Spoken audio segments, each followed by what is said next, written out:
오늘 함께 나눌 하나님의 말씀은 데살로니가전서 5장의 말씀입니다. 우리 하나님의 은혜와 신원의 날 시리즈로 이렇게 보아나가고 있는데, 여섯 번째 시간, 하나님의 은혜 가운데 온 영과 혼과 몸이 온전하게, 이런 제목으로 우리 함께 말씀 나누기 원합니다. 데살로니가전서 5장 1절부터 28절까지 함께 읽고 기도하고 나누겠습니다. 함께 데살로니가전서 5장 1절부터 함께 읽겠습니다. 형제들아, 때와 시기에 관하여는 너에게 쓸 것이 없음은 주의 날이 밤에 도둑같이 이를 줄을 너희 자신이 자세히 알기 때문이라. 그들이 평안하다 안전하다 할 그때 임신한 여자에게 해산의 고통이 이른과 같이 멸망이 갑자기 그들에게 이르리니 결코 피하지 못하리라. 형제들아, 너희는 어둠에 있지 아니하며 그날이 도둑같이 너에게 임하지 못하리니 너희는 다 빛의 아들이요 낮의 아들이라. 우리가 밤이나 어둠에 속하지 아니하나니 그러므로 우리는 다른 이들과 같이 자지 말고 오직 깨어 정신을 차릴지라. 자는 자들은 밤에 자고 취하는 자들은 밤에 취하되 우리는 낮에 속하였으니 정신을 차리고 믿음과 사랑의 호신경을 붙이고 구원의 소망의 도구를 쓰자. 하나님이 우리를 세우심은 노하심에 이르게 하심이 아니요 오직 우리 주 예수 그리스도로 말미암아 구원을 받게 하심이라. 이 예수께서 우리를 위하여 죽으사 우리로 하여금 깨어있든지 자든지 자기와 함께 살게 하려 하셨느니라. 그러므로 피차 권면하고 서로 덕을 세우기를 너희가 하는 것 같이 하라. 형제들아, 우리가 너희에게 구하노니 너희 가운데서 수고하고 주 안에서 너희를 다스리며 권하는 자들을 너희가 알고 그들의 역사로 말미암아 사랑 안에서 가장 귀히 여기며 너희끼리 화목하라. 또 형제들아, 너희를 권면하노니 게으른 자들을 공개하며 마음이 약한 자들을 격려하고 힘이 없는 자들을 붙들어주며 모든 사람에게 오래 참으라. 삼가 누가 누구에게든지 악으로 악을 갚지 말게 하고 서로 대하든지 모든 사람을 대하든지 항상 선을 따르라.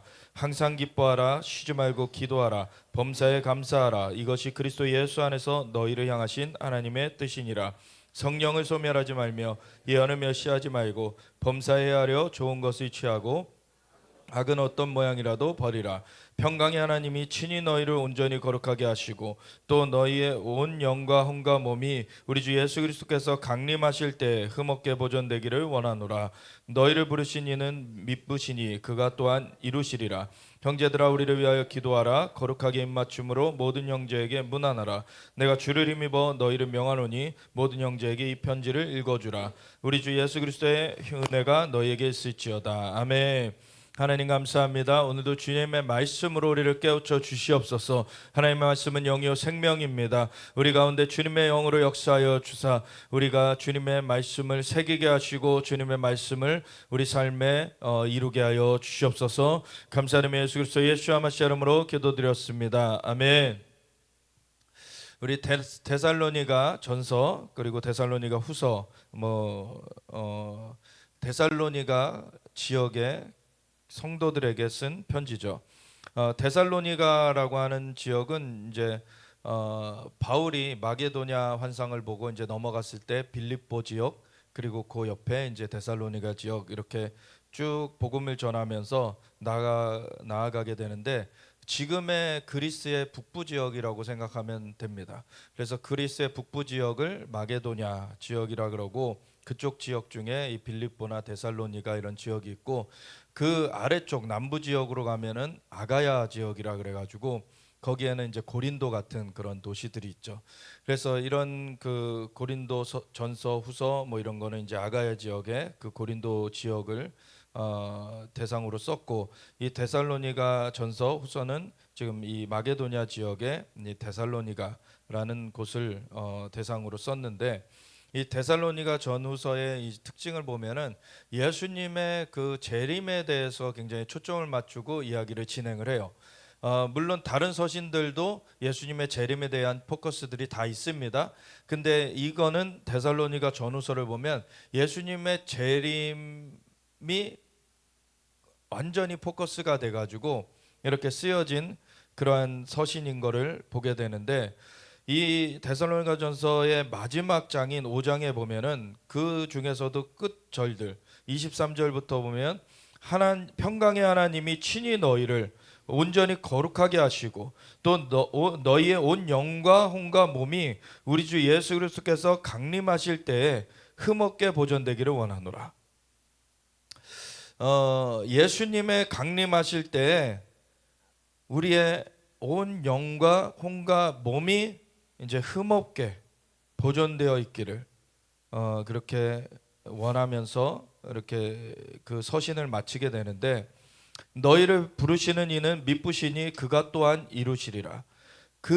우리를 그 구원의 길로 하나님이 부르셨는데 하나님께서는 미쁘시다, 신실하시다는 거죠. 그래서 신실하셔서 부르시고서는 나몰라라 하시는 것이 아니라 부르신 그분이 인도하여 가고 계시는 거죠. 그래서 끝까지 하나님은 신실하십니다. 그래서 그 신실하신 하나님이 그가 또한 이루실 것인데, 그래서 그 길에서 본인이 의지적으로 벗어나지 않으면 사실 하나님은 계속해서 은혜를 더하시면서 하나님은 그 주님의 신실하신 가운데 인도하여 주고 계시는 것이죠.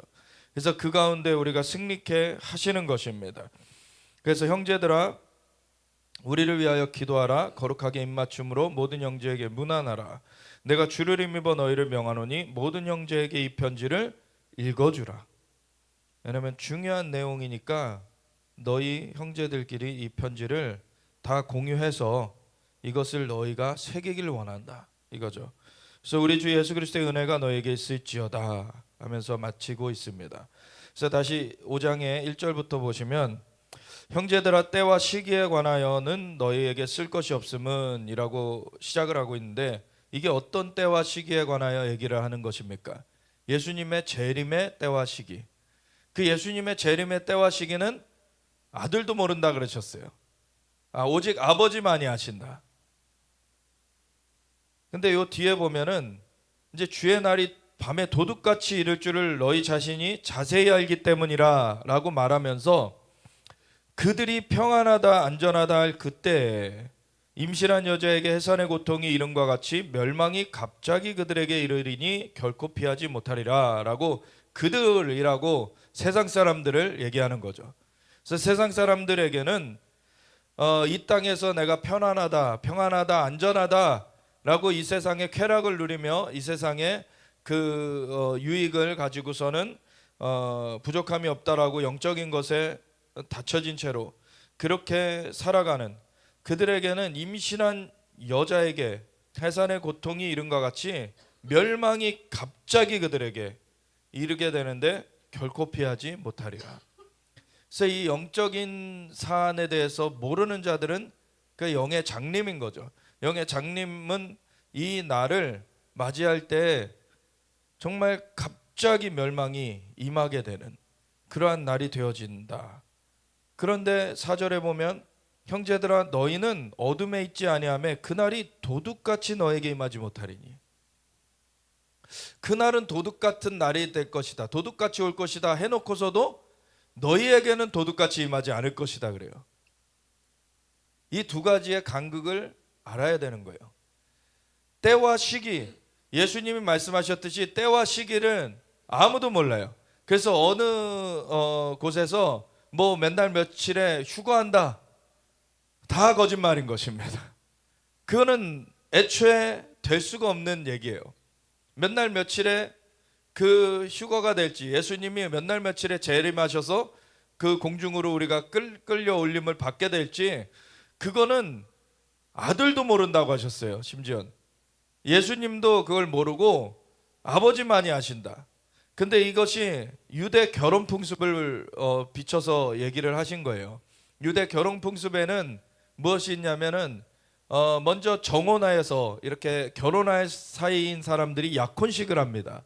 약혼식을 하면은요, 약혼식을 하고 나서 이제 남자는 이제 집을 준비하러 가요. 그 거할 처소. 예수님께서는 또 그 얘기도 하셨죠. 내가 가면은 너의 거할 처소를 내가 준비하고 다시 올 것이다. 근데 거할 처소를, 그래서 신방, 그 신혼 집을 준비를 하게 되죠. 근데 그 준비가 맞춰진 거를 어떻게 판단하느냐? 준비가 맞춰진 걸 누가 판단하느냐? 그 신랑의 아버지가 판단하게 돼 있어요. 그래서 신랑의 아버지가 너 준비가 됐다. 이제 너 신부 데리러 가. 그러면 그날이 데리러 가는 날이에요. 그러니까 아들도 몰라요. 그거는 결혼할 당사자도 모르는 날이에요. 그냥 아버지가 이 날이야 그러면 너 데리러 가 그러면 그날 가는 거예요. 그러니까 이게 도둑같이 임한다는 거죠. 어느 날인지 몰라요. 그래서 밤에 이렇게 예수님께서 열처녀의 비유도 하셨잖아요. 그래서 열처녀가 다 신랑을 기다리고 있어. 다 신랑을 기다리고 있는데 밤이 깊어가매 다 졸며 자요. 5처녀는 자고 5처녀는 깨어 있었던 게 아닙니다. 사실은 다 자요 그때. 그만큼 힘든 시기가 온다는 거죠 사실. 그만큼 힘든 시기가 와요. 근데 다른 건 뭐냐? 파수꾼의 소리를 들어요. 10처녀가 다 소리를 듣고 깹니다. 근데 그때 이 두 그룹 5처녀 5처녀 두 그룹을 나누는 것은 이제 등불이 다 있지만 그거는 소위 다 이제 예수님 영접해서 크리스천이라고 다 하는 그런 상황이지만 다른 것은 여분의 기름이 있느냐. 그 시간이 길어진 그 가운데 기름이 자꾸 달아갔는데 기름이 달아간 그것을 보충할 수 있는 기름이 있느냐. 이게 다른 거예요. 그러니까 마지막 때 환란이 안 온다라고 착각하면 안 돼요. 환란 옵니다. 예수님이 기다리던 것보다 사실 더 밤이 깊어질 때까지 우리가 못 볼 수 있어요. 근데 그때 이길 수 있도록 하나님은 기름을 공급해 주세요. 그래서 기름이 공급된 자들은 그때를 승리하게 됩니다. 그때 기름이 있냐 없냐 그걸로 갈려지게 돼요. 마지막 때에는 배교하는 일이 있겠다 그랬어요. 배교한다는 것은 처음부터 안 믿었던 게 아닙니다. 믿었는데 돌아선다는 거예요. 믿음에서 떨어져 나간다는 거예요. 왜 떨어져 나갑니까? 물론 약한 사람들은 유혹에 넘어갈 수도 있어요. 근데 마지막 때는 유혹과 함께 핍박이 있게 돼요. 핍박 가운데 그 어둠의 때를 이길 수 있는 믿음이 없는 사람은 그 가운데 기름이 떨어져 나가는 거예요. 그런 사람들이 이 어리석은 5처녀와 같이 되는 거죠. 근데 마지막 때에 슬기로운 5처녀는 여분의 기름을 준비해 놓고 있어요. 그건 뭐냐면은 그냥 예수님의 그 보혈의 공로로 난 구원받았어 라고 하는 것에 끝난 것이 아니라 예수님 앞에 구원받은 자로서 예수님을 구세주일 뿐만 아니라 주님으로 모신 자로서 예수님과 함께 교제를 나눠간, 예수님을 알기를 힘써왔고 예수님과 함께 그 삶을 시간을 가진 자들, 그 사람들은 성령의 그 기름 부음, 성령의 역사하심이 그 사람들 가운데 계속 쌓여지게 되죠. 그러면 그런 사람들은 어둠의 때가 와도 주님과 함께 그 쌓아온 친밀함이 그때를 이길 수 있게 합니다. 그래서 예수님을 믿었다고 하지만 예수님을 친밀하게 알아가지 않은 사람들은 불확실한 거예요. 그때 되면 진짜 예수님이 오시긴 하나? 아니면 진짜 대세는 지금 적그리스도가 완전 전 세계를 장악한 것 같고 그 짐승의 우상의 표를 받지 않으면 먹을 것도 못 사는데 그럼 내가 어떻게 여기서 살아남지? 살기 위해서는 어쩔 수 없는 거 아니야? 그러고서 타협하게 되는 거죠. 근데 주님과의 친밀함을 쌓아온 사람들은 광야로 나가도 하나님이 만나를 보내실 것이라는 걸 알아요. 하나님께서 그곳에서도 인도하실 거라는 걸 아는 거죠. 그러니까 결코 거기에 굴하지 않는 거예요. 하나님을 끝까지 신뢰하면서 그 길을 통과하는 것입니다.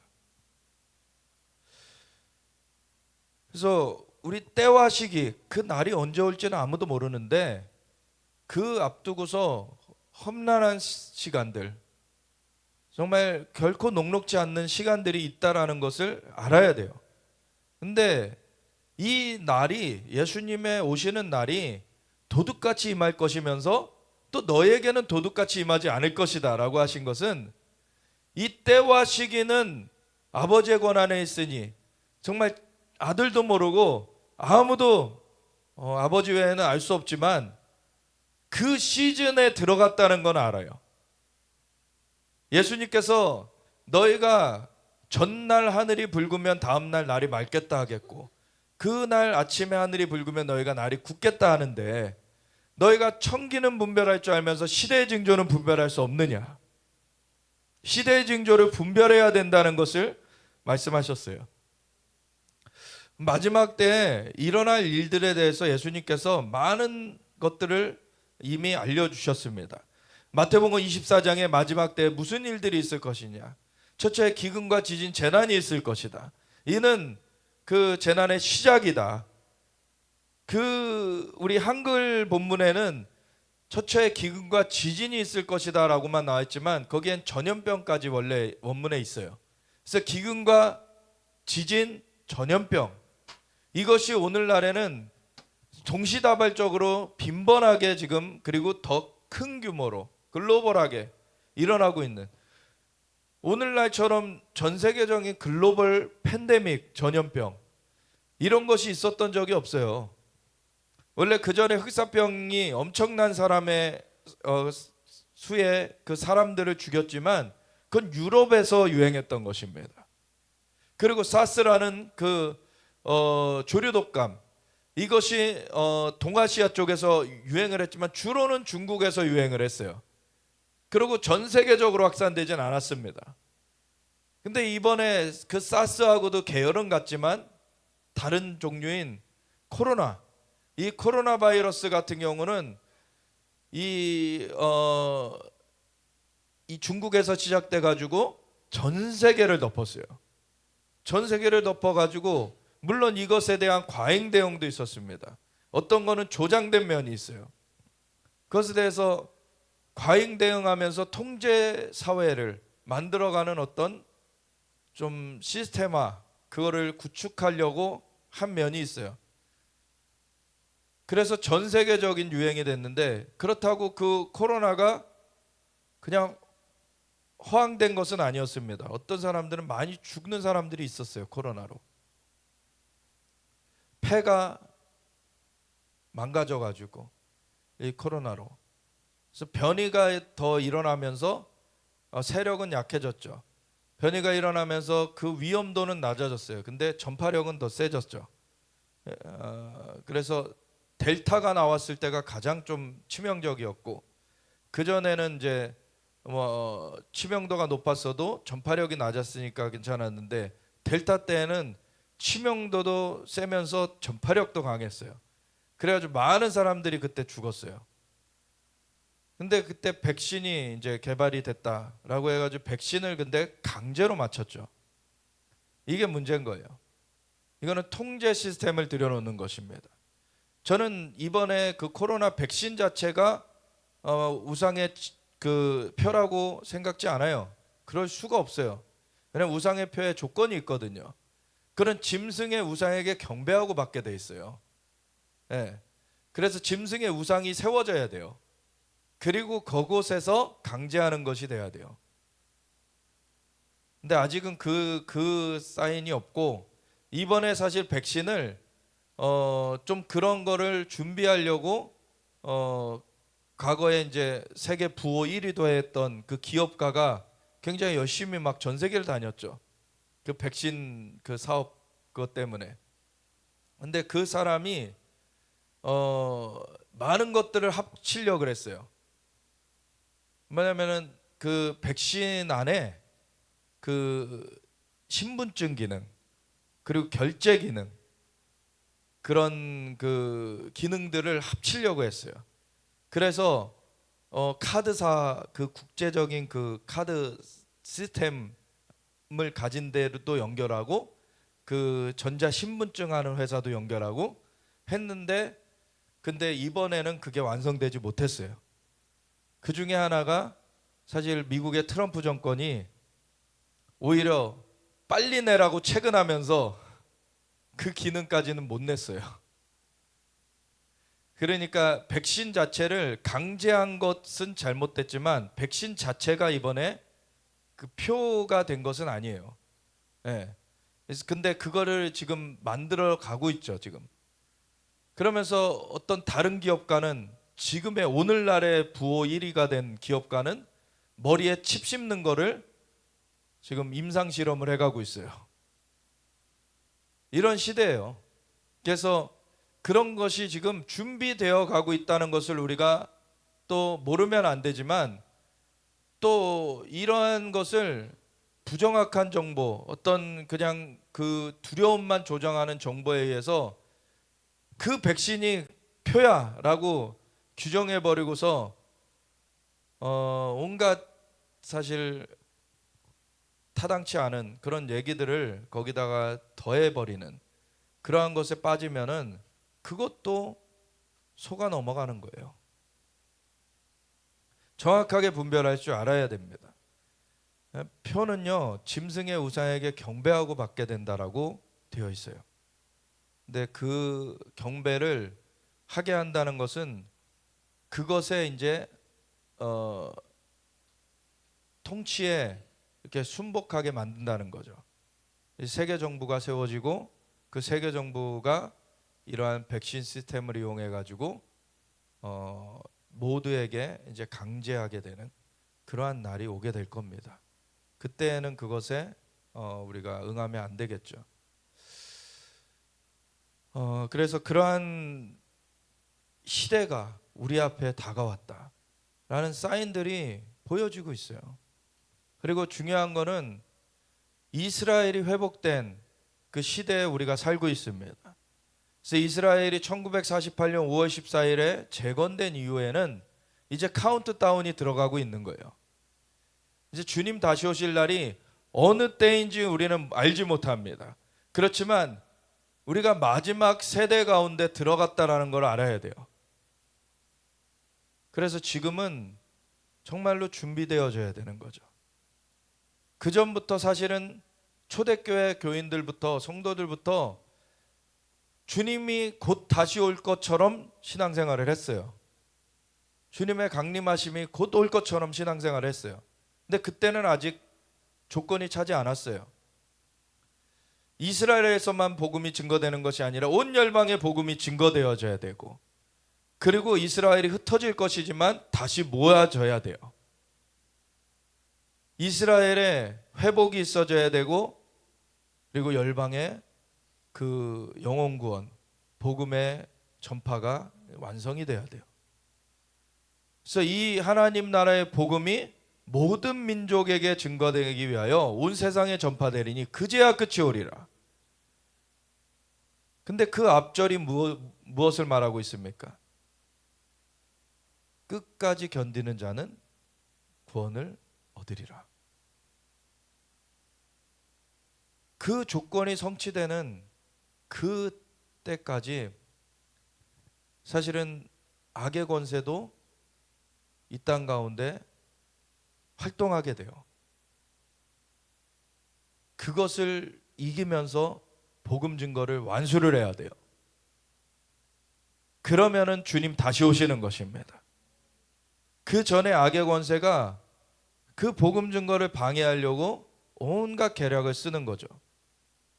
그리고 사람들을 자기네 수중에서 계속 쥐고 있으려고 글로벌 시스템을 만들어 가지고 이제 그 가운데 사람들을 등록시키는 거죠.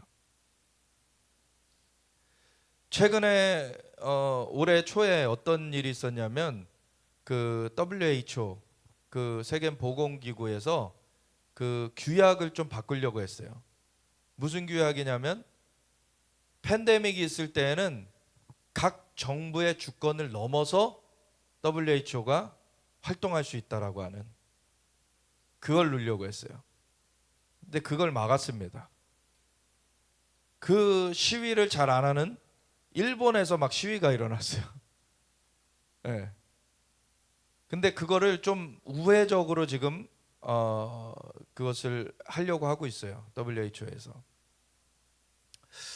그래서 얘네들은 지금 분명하게 그런 것들을 준비해 가고 있습니다. 어떻게 보면 지난 코로나 그 시기가 예행 연습과 같았어요. 그때 교회들이 어떻게 섰는지 모의고사를 봤던 것입니다. 근데 교회들이 거의 낙제점을 받았어요. 슬기로운 다섯 처녀가 아니고 어리석은 다섯 처녀의 모습을 보였어요. 근데 진짜 본판이 올 때 어떻게 할 것이냐? 지금 그때 깨닫고서 진짜 절치부심해서 기도해 나가지 않으면은 이 마지막 때를 이길 수가 없는 거예요. 교회한테는 지금 다시 기회가 주어지고 있어요. 이때 기도하지 않는다면 준비되지 않는 것입니다. 그래서 세상 사람들은 평안하다 안전하다 할 그때 임신한 여자에게 해산의 고통이 이른과 같이 멸망이 갑자기 그들에게 이른다. 그래서 세상 사람들은 표받고서 거기서 이 문명의 이익을 우리가 누리고서 우리는 편안하게 살게 되었구나 이러고 있는데 주님 다시 오시면 심판되어지는 거죠. 짐승의 보좌는 깨트려지고 짐승과 거짓 선지자는 불못에 던져져 버리고 사단은 용은 사슬에 결박되어서 무저갱에 갇혀지고 예수님 다시 오시면 그 신원의 날을 이루시는 것입니다. 그때 세상 사람들은 심판을 받을 것이고 형제들아 너희는 우리 믿는 자들은 어둠에 있지 아니하매 그날이 도둑같이 너에게 임하지 못하리니. 우리는 그 날과 때를 모르지만 그 주님의 다시 오실 거를 바라보면서 살아가는 거예요. 그러면 그날은 결코 우리에게 도둑처럼 임하지 않습니다. 그 날과 때를 알아서가 아니라 그 날과 때는 아버지 외에는 아무도 모른다 그랬어요. 그렇지만 우리가 그러한 시즌에 들어갔구나. 이것을 우리가 많은 표징들로서 알게 되고 그 가운데 우리의 믿음을 더 강건하게 해가면서 우리가 믿음을 지키며 정말 기도의 그런 주님과의 친밀함의 기름 부음을 쌓으며 준비되어 있으면 그 때를 통과하고 어둠에 삼켜지지 않고 주님을 뵙게 되는 것입니다. 그래서 형제들아 너희는 어둠에 있지 아니하매 그날이 도둑같이 너에게 임하지 못하리니 너희는 다 빛의 아들이요 낮의 아들이라. 우리가 밤이나 어둠에 속하지 아니하나니 세상에 속하지 않았습니다. 우리는 그러므로 우리는 다른 이들과 같이 자지 말고 오직 깨어 정신을 차릴지라. 자는 자들은 밤에 자고 취하는 자들은 밤에 취하되 우리는 낮에 속하였으니 정신을 차리고 믿음과 사랑에 호신경을 붙이고 구원의 소망에 투구를 쓰자. 지난 시간에 우리가 봤던 것처럼 믿음의 기반, 믿음의 그 토대 위에서 우리가 소망의 그 표징, 그 예수님의 그 소망을 가지고서 우리가 사랑을 행하면서 우리가 살아가게 될 때 우리에게는 정말 성장이 있다라는 것을 우리가 아는 것이죠. 그래서 우리가 하루하루를 어떠한 마음으로 살아가야 되느냐, 어떠한 자세로 살아가야 되느냐, 사실 바라보는 지점이 어디냐에 따라서 달라지게 돼 있죠. 우리가 주님의 다시 오심을 바라보면서 산다면 그에 맞게 우리는 하루하루를 준비하면서 살아가게 돼 있는 것이고, 그렇지 않고 세상의 소망을 두고 산다면 세상의 쾌락에 빠져가지고 그 신원의 날이 오는 줄도 깨닫지 못하고 그렇게 살다가 심판되어지는 게 되는 것이죠. 우리는 밤에 속한 것이 아니라 낮에 속하였습니다. 어둠에 속한 것이 아니라 빛에 속하였습니다. 그래서 정신을 차리고 믿음과 사랑의 호신경을 붙이고 구원의 소망의 투구를 쓰자. 우리의 생각을 그 주님의 다시 오심, 그 온전한 완전한 구원의 완성, 그 예수님이 오셔야 순교한 자들은 부활의 몸으로 일어나고 살아남아 믿음을 지킨 자들은 변화되어서 또 부활의 몸으로 그렇게 바뀌어지고, 그래서 공중으로 끌어올려질 때, 그때 우리는 첫째 부활에 참여하는 자, 주님과 더불어 왕노릇하는 자, 그 자리에 서게 되는 거예요. 그래서 그 소망을 가지고 우리가 전진해 가야 되는 거예요.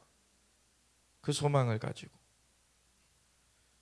하나님이 우리를 세우심은 노하심에 이르게 하심이 아니요, 우리를 심판하려고 우리를 건져내신 것이 아니라 우리를 하나님의 그 존전에서 주님과 더불어 왕노릇하게 하시려고 우리를 부르셨습니다. 오직 주 예수 그리스도로 말미암아 구원을 받게 하심이라. 예수께서 우리를 위하여 죽으사 우리로 하여금 깨어있든지 자든지 자기와 함께 살게 하려 하셨느니라. 깨어있든지 자든지, 우리가 이 땅에 호흡을 갖고 살든지 호흡이 떠나갔든지, 그래서 성경에서는 호흡이 떠나간 것을 잔다라고 표현을 하죠. 그래서 우리가 호흡이 있는 그 상황에서도 주님과 함께 동행하는 것이고, 호흡이 떠난 그 상황 가운데서 우리는 주님과 함께 영원한 생명을 우리가 살게 되는 것이에요. 그러므로 피차 권면하고 서로 덕을 세우기를 너희가 하는 것 같이 하라. 그래서 이 데살로니가 교회는 서로 이렇게 권면하면서 이 마지막 때를 준비하고 있었던 것이죠. 그래서 우리가 그러한 교회가 돼야 돼요. 오늘날처럼 교회가 세상을 닮아가며 세상의 처세술을 가르치고 있고, 세상에서 지위가 높으면 교회에서도 한 자리 차지하고, 이렇게 되면 안 돼요. 하나님과의 친밀함이 계속 추구돼야 되는 것입니다. 하나님과의 친밀함. 세상에서 무엇을, 돈을 더 많이 가졌느냐, 세상에서 명예를 가졌느냐, 세상에서 권력을 가졌느냐, 이걸로 평가되는 것이 아니에요. 주님과의 친밀함입니다. 교회에서 주님과의 친밀함을 추구하지 않는다면 교회는 교회의 본질을 잃어버린 거예요. 교회는 그리스도의 몸입니다. 주님이 우리의 머리 되시고, 머리와 연결되지 않는 몸이 무슨 몸으로서의 기능을 하겠습니까? 우리 머리 대신 주님과의 소통이 이루어지지 않는데 어떻게 몸으로서 기능을 하겠습니까? 교회는 만물을 충만하게 하시는 그분의 충만함을 나타내는 그러한 곳이 교회인데, 통하지를 않으면 어떻게 교회를 통해서 충만함을 드러내시겠어요? 세상의 처세술을 갖고 와서 교회에서 쓰면 하나님의 것은 언제 나타납니까? 교회에서는 세상의 것을 나누는 것이 아니라 하나님의 것을 나누는 것이에요. 하나님을 추구하는 것이고, 우리가 주님과 함께하는 그 삶을 서로 격려하면서 그것을 행해 나가는 것이 교회여야 되는 것입니다. 형제들아, 우리가 너희에게 구하노니 너희 가운데서 수고하고 주 안에서 너희를 다스리며 권하는 자들을 너희가 알고. 그래서 교회 안에도 질서가 있어요. 하나님께서 사역자로 부르시는 자들이 있고, 그 사역자들로 그 성도들을 정말 양육하게 그를 가르치고, 정말 또 위에서 기도하면서 보호되게 하고, 그런 것들을 하게 하시는데, 그래서 에베소서 4장의 11절에 하나님께서 사도, 선지자, 복음 전하는 자, 목사, 교사를 세우신 것은 성도들을 온전하게 하여 봉사일을 하게 하며 그리스도의 몸을 세우려 하심이라.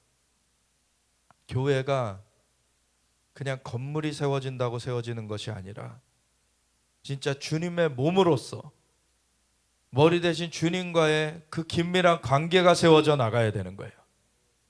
그게 세워져 나가는 것이 부흥인 것입니다. 주님과의 소통이 크게 일어나게 되는 것이 바로 부흥이에요. 그래서 전례 없이 하나님을 알아가게 되는 것. 그러한 부흥의 영이 역사하게 되면은요, 교회 안에 새롭게 들어온 사람도 그 영의 역사하심 가운데 주님을 깊이 알아가게 돼요. 교회가 그런 장이 되어야 됩니다. 그래서 그러한 목적을 같이 이 사역자들, 이런 사역자들은 그걸 잘 가르쳐야 되고, 그리고 그 한 목적 가운데 같이 서로 연합되어져 가며 같이 세워져 가는, 그래서 그들의 역사로 말미암아 사랑 안에서 가장 귀히 여기며 너희끼리 화목하라. 또 형제들아 너희를 권면하노니 게으른 자들을 권계하며 마음이 약한 자들을 격려하고 힘이 없는 자들을 붙들어주며 모든 사람에게 오래 참으라. 왜냐하면 이 교회는 세상처럼 남을 밟아서 뭔가를 자기가 차지하고 그러한 서로 싸우는 장이 아니라, 교회는 하나님의 사랑을 서로 나누는 장입니다. 그래서 그 사랑을 나누면서 같이 성장해 가는 거예요. 그래서 각박한 그런 사막과 같은 세상에서 오아시스와 같이 정말 하나님의 그 공급하심이 주어지면서 그것이 사람들을 채우게 되는 그러한 곳이 교회인 것이죠. 삼가 누가 누구에게든지 악으로 악을 갚지 말게 하고 서로 대하든지 모든 사람을 대하든지 항상 선을 따르라. 그러면서 이런 지침을 주세요. 항상 기뻐하라. 쉬지 말고 기도하라. 범사에 감사하라. 이것이 그리스도 예수 안에서 너희를 향하신 하나님의 뜻이니라. 하나님의 뜻, 그것이 너무나 중요하죠. 항상 기뻐하래요. 이게 가능합니까? 가능하니까 말씀하시는 거예요. 우리 인간의 힘으로는 못해요. 인간의 능력으로는 못해요. 근데 로마서 14장 17절에 하나님의 나라는 먹는 것과 마시는 것이 아니요 오직 성령 안에서 의와 평강과 희락이라. 아멘. 주님과의 그 만남 가운데, 그 주님과의 교제 가운데 있는 사람이라면 그 안에서 의가, 평강이, 희락이 나오게 돼 있어요. 그걸로 세상을 이기는 것입니다. 항상 기뻐하라. 우리가 처음부터 모든 게 되진 않지만 이게 지향점이라는 거예요. 그것을 목적하라는 거예요. 주님으로 항상 충만해라, 이런 것이죠. 그래서 항상 기뻐하라. 주님과 함께 할 때 누리는 그 기쁨이 우리 삶에 가득 차도록 해야 되는 거예요. 그리고 쉬지 말고 기도하라. 주님과 함께 소통하는 것에, 기도는 영의 대화라 그러죠. 그래서 주님과 함께 계속 소통이 되어져야 되고, 한편으로는 하나님께 올려드리는 것이면서 한편으로는 하나님께서 이 땅 가운데 하시고자 하시는 것을 선포해내는 거예요. 그래서 쉬지 말고 기도하라. 그 소통이 끊임없이 이루어지게 해라. 그리고 범사에 감사하라. 이것이 모든 열매가 하나님께 감사로 올려드려져야 돼요. 우리가 능력이 있어서, 우리가 재주가 있어서 된 것이 아니라는 것, 하나님이 함께 하심으로 우리에게 열매가 맺혀질 수 있었다는 것, 그걸 항상 잊으면 안 돼요. 하나님께 감사함으로 올려드려요. 감사로 제사 드리는 자가 하나님을 영화롭게 한다 그러셨어요. 아무리 종교적인 활동을 많이 해도요, 바리새인들처럼 그 안에 막 종교적인 그러한 굳어진 마음 가운데 다른 사람들을 재단하고 어떻게 보면 하나님께 대한 감사가 아니라 그 다른 사람들을 정죄하는, 그 비교하는 그런 걸로 가득 차 있으면 하나님께 영광을 돌려드릴 수가 없죠. 세리와 죄인들을 예수님께서는 이들이 저들보다 더 하나님 나라에 들어가게 된다. 왜냐하면 그들은 자신의 죄를 그냥 해결해 달라고, 그를 사해 달라고, 그를 하나님께 의뢰하고 있어요. 자신의 힘으로는 애초에 구원을 얻을 수 없습니다. 하나님께 의뢰하는 자가 구원을 얻는 거예요. 근데 세리와 죄인은 그걸 하거든요. 근데 자기가 온전하다, 잘났다 하는 사람들은 그걸 하지 않아요. 그러니까 우리나라에 사실 유교 문화가 굉장히 조선시대 가운데 그 많이 뿌리내리게 됐는데, 유교 문화는 굉장히 사람이 인본주의적으로 다른 사람 앞에서 잘 보이는 것을 규정하고 있어요. 딱 어떻게 해야지 예의 범절이 있고 어떻게 해야지 사람이 괜찮은 사람인가. 근데 유교가 사람의 속을 바꿔주진 않아요. 사람의 속은 그대로인데 겉으로는 치장을 하게 돼요. 그러니까 외식하는 자가 되는 거죠. 근데 그런 사람들이 많이 속아요. 자기는 괜찮은 사람이라고. 남한테 피해를 안 주고 나는 뭐 괜찮은 사람이야. 저도 그런 집안에서 자랐기 때문에 저는 복음에 대한 필요성을 못 느꼈어요. 나한테 무슨 구원자가 필요해? 나는 남한테 피해 준 적도 없는데, 난 죄진 적이 없는데.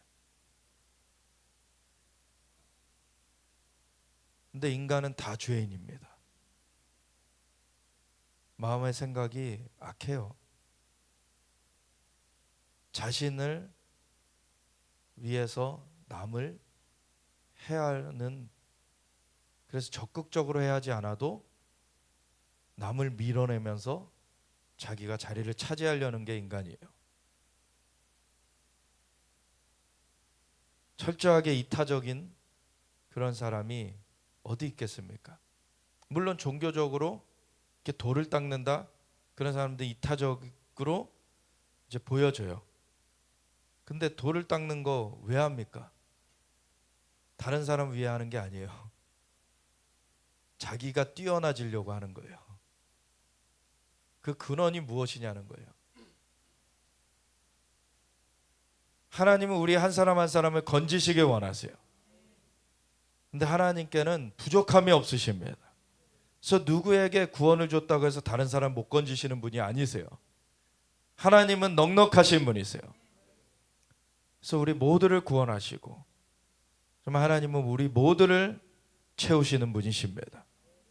그래서 주님의 은혜 가운데서 우리는 정말 은혜를 채움받고 정말 사랑을 우리가 실천하며 살아가게 되는 거죠. 그래서 항상 기뻐하라. 쉬지 말고 기도하라. 범사에 감사하라. 근데 이 앞에 항상 선을 따르라 라는 것까지 있죠. 항상 선을 따르는 그 지향점. 근데 선이라는 것은 세상의 기준이 아니라 하나님의 기준. 하나님만이 온전하시고 하나님이 선하십니다. 하나님의 기준 가운데 서야 된다는 거죠. 그래서 하나님을 바라보면서 그 선이 되시는 하나님, 그분을 따르고 그분으로 항상 기뻐하고 그분과 함께 소통하고 그분께 감사를 올려드리는 하나님과의 교류, 하나님과 함께하는 것을 계속 하라는 거예요. 이것이 그리스도 예수 안에서 너희를 향하신 하나님의 뜻이니라. 아멘. 그래서 어느 종교도 그 종교에서 절대자와 막 이렇게 친밀함을 누리면서 하는 종교가 없어요.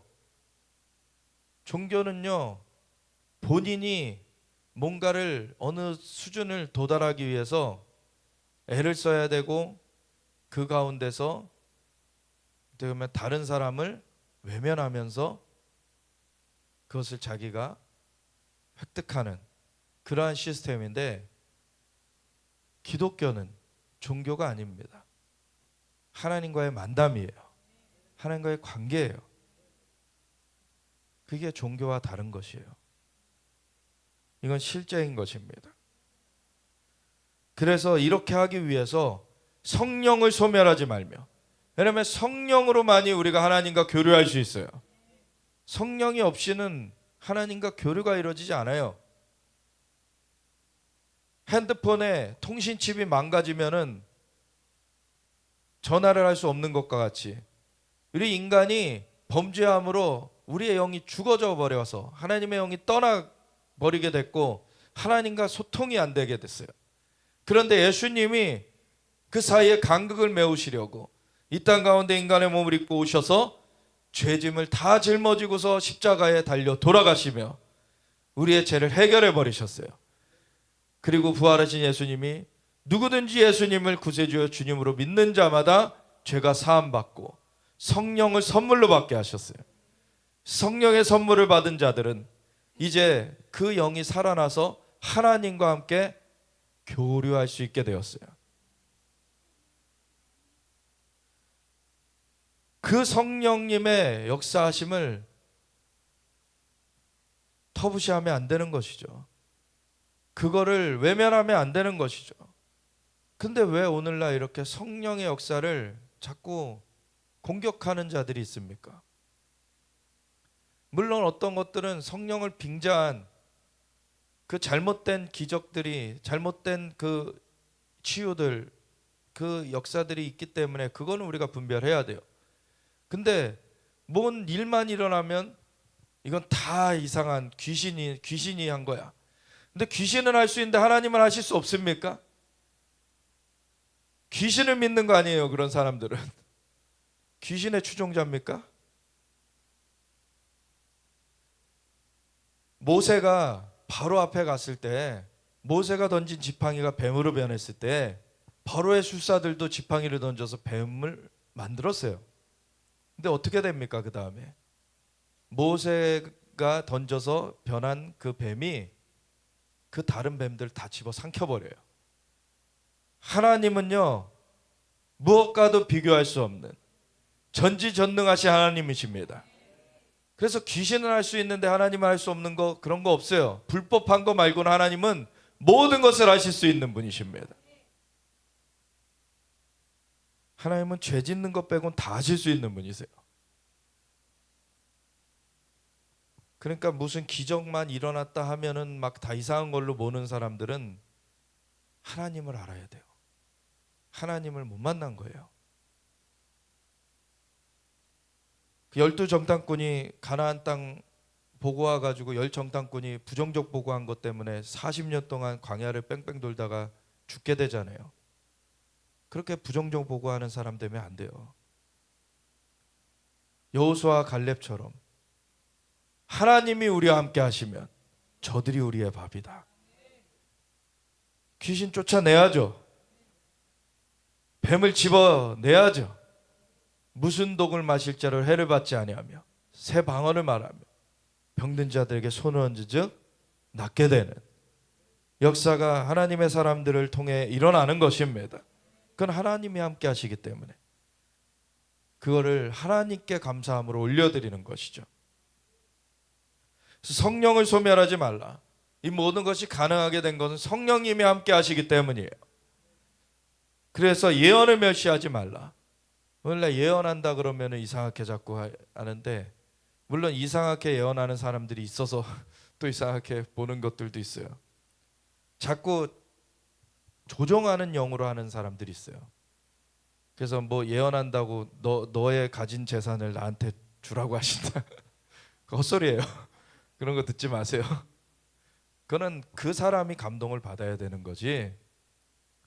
그런 거 조정하는 거 그건 하나님의 영이 아니에요. 근데 하나님께서 정말 그 사람에게 필요한 것을 누구랑 관계를 풀라고 하신다 이런 거를 조언해 주실 수 있어요. 그런 근데 하나님은요 정말 우리의 그 부드러운 하나님의 그 심령으로 우리에게 아버지로서 가장 좋은 거를 알려주시길 원하시는 거지, 하나님은 꼭두가시처럼 부리길 원하시는 게 아니에요. 그래서 하나님께서는 가장 좋은 길을 보여주세요. 근데 결국에는 그 사람이 그거에 순종을 하느냐 그것을 안 하느냐, 그것은 그 사람의 선택이에요. 순종을 하면 가장 좋은 것을 누리게 되는 것이고, 순종을 하지 않으면 돌아가게 되는 것이죠. 그래서 하나님께서는 예언을 주신다는 것은 하나님의 그 마음을 계시하여 주시는 거예요. 무엇이 너희에게 가장 좋은 것인지, 너희가 어떻게 해야 그 최고의 것들을, 그 너희의 부르심을 온전히 이루고 최고의 것들을 열매 맺을 수 있는지, 우리에게 그 예언의 그 지침들을 주시는 것들이 있어요. 어떤 그런 뭐 어떤 주식이 어떻게 될 거다 이런 거 예언 아닙니다. 예. 물론 하나님께서 이 부르신 가운데서 뭐 어떤 영역에 이제 뭐 배우로서 뭐 하려고 했다가 뭐 잘 안 됐어. 근데 하나님께서 너가 그 일을 다시 용기 있게 하길 원한다, 이런 말씀을 주실 수 있어요. 아니면 사업하다가 이렇게 실패했는데 하나님이 그 영역에서 널 쓰길 원하신다, 이렇게 할 수 있어요. 근데 하나님의 마음은요 이게 주식 맞추고 이게 아니에요. 하나님의 마음은 정말 그 사람에게 관심이 있는 거예요. 그 사람이 어떻게 했을 때, 우리 부모의 마음도 그렇잖아요. 물론 어떤 때는 인간은 온전치 않기 때문에 이 자녀에게 잘못된 걸 강요하기도 해요. 자기가 의사가 못된 것을 자녀에게 의사를 강요하고, 막 변호사가 못된 걸 변호사를 강요하고 그럴 수 있어요. 근데 하나님은 온전하십니다. 하나님이 우리를 만드셨고, 하나님은 머리털 하나까지 세신 바 되셨어요. 모태에 짓기 전에 우리를 알았습니다. 하나님이 최고의 것을 아세요. 그래서 우리의 부르심을 깨닫게 해주시기를 원하시고 지도해 주시길 원하시는 거, 하나님 우리 아버지 되신다는 걸 알아야 되는 것이에요. 단지 저기 자판기에 동전 넣고서 뽑으면은 커피 나오듯이 예언이 그렇게 나오는 게 아닙니다. 진짜 예언은 하나님 앞에 뜻을 구하는 가운데 하나님이 확증을 주시는 거예요. 오늘날에는 하나님께서 선지자를 통해서 음성을 듣는다 그러지 않으셨어요. 성령의 음성을 듣게 하시는 거예요. 각 사람이 다 음성을 들을 수 있습니다. 근데 그것이 수준이 다 차이가 있죠. 그러니까 자기가 아직 이게 맞나 틀리나 어떤 방향을 잡을 때 위험 부담을 항상 생각하게 되잖아요. 내가 지금 이 직장을 그만두고 주의 길로 가야 될 것 같은데, 내가 직장을 그만두면은 내 가족들은 어떻게 먹여 살리지? 그런 고민의 시간들, 그런 시간들 가운데 예언이 주어질 수 있어요. 하나님이 그게 하나님이 주신 음성이라고 하십니다. 확증이 주어지는 거죠. 하나님의 마음을 알게 하시는 거예요. 그래서 어떤 정보를 알아가지고 우리가 세상에서 뭐 성공하고 이런 거를 얘기하는 게 아니에요. 우리는 영원을 사는 사람들입니다. 하나님과 함께 하나님께서 우리를 영원으로 인도하세요. 그래서 그 마음을 아는 것이 중요한 거예요. 그래서 성령을 소멸치 말며 예언을 멸시하지 말고 범사에 하려 좋은 것을 취하고. 근데 어떤 것들은 이 사람을 통해서 예언도 나오기 때문에 예언하는 자가 있으면 예언을 또 분별하라고도 해요. 그래서 예언이 됐다고 모든 것이 다 절대적으로 이게 받아들여져야 되는 게 아니에요. 그 중에 어떤 것들은 이제 걸러내야 되는 것들도 있어요. 물론 하나님께서 어떤 질서 가운데 예언을 주실 때에는 정말 필요한 것들을 이렇게 주세요. 근데 뭐가 있냐면 예언하는 자도 그냥 하나님이 주셨기 때문에 예언을 하게 되는 것들인데, 예언은 그 사실은 맞는데 그게 시점이 나중에 올 수 있어요. 그래서 사실 선지자들 선지서들 읽어보면은요, 바로 뭐 며칠 뒤에 일어나는 거 예언하지 않았어요. 막 몇 년 뒤는 뭐 약과고 막 2500년 뒤에 일어날 예언하고 막 이랬어요. 네. 근데 개인적인 예언은 뭐 그렇게 오래된 예언을 하는 것은 없죠. 근데 막 10년 뒤에 일어날 일을 예언해 줄 수도 있어요. 20년 뒤에 일어날 일을 예언해 줄 수도 있어요. 근데 하나의 그게 하나님의 마음을 그때 분별할 수 있는 지표가 되어질 수 있어요. 하나님이 나한테 이런 말씀을 하셨었지. 나중에야 깨닫게 되는 거죠. 그래서 어떤 것을 지금 들었다고 해서 그것을 당장 해야 되는 것도 아니고, 근데 어떤 관계를 풀어라, 어떤 아니면은 너의 지금 부모님을 위해서 복음을 전해라, 어떤 것들은 긴박하게 그걸 응해야 되는 것들이 있어요. 그것들을 알아가는 거는 본인도 성령님과의 교제를 해나갈 때, 영은 영의 일은 영으로서 분별한다고 자기 안에 클릭이 되게 되어 있어요. 하나님의 말씀이 딱 성령의 역사하신 가운데 내 안에 딱 수정되듯이 이게 맺혀지는 것들이 있어요. 그거를 행해 나가면 되는 거예요. 그래서 악은 어떤 모양이라도 버리라. 그래서 대전제가 항상 선을 따르라는 것부터 시작되었고, 그래서 항상 기뻐하라, 쉬지 말고 기도하라, 범사에 감사하라, 이것이 그리스도 예수 안에서 너희를 향하신 하나님의 뜻이라 그러셨고, 그래서 그걸 위해서 성령을 소멸하지 말며 예언을 멸시하지 말고 범사에 하려 좋은 것을 취하고 악은 어떤 모양이라도 버려라. 아멘. 우리가 어떻게 온전함으로 계속 다져져 가는지, 하나님의 인도하심을 따라가는 거예요. 우리가 예수님의 그 구속, 예수님의 그 구원의 은혜로 이제 죄사함을 받고 성령의 선물을 받았지만 이제 새 생명이 시작된 거지 완성된 게 아니에요. 그때부터 과거의 구습들을 이제 벗어나가야 돼요. 새롭게 하나님의 그 생각들을 알아나가야 돼요. 그래서 우리의 몸을 거룩한 산제물로 하나님께 드리고 세상을 본받지 말고 하나님의 뜻을 분별하며 하나님의 선하시고 기뻐하시고 온전하신 뜻이 무엇인가 분별해 가야 돼요. 이것이 온전함을 향해 가는 것이죠. 그렇게 갈 때에 평강의 하나님이 친히 너희를 온전히 거룩하게 하시고 그 과정을 통해서 우리를 다듬어 가시는 거예요.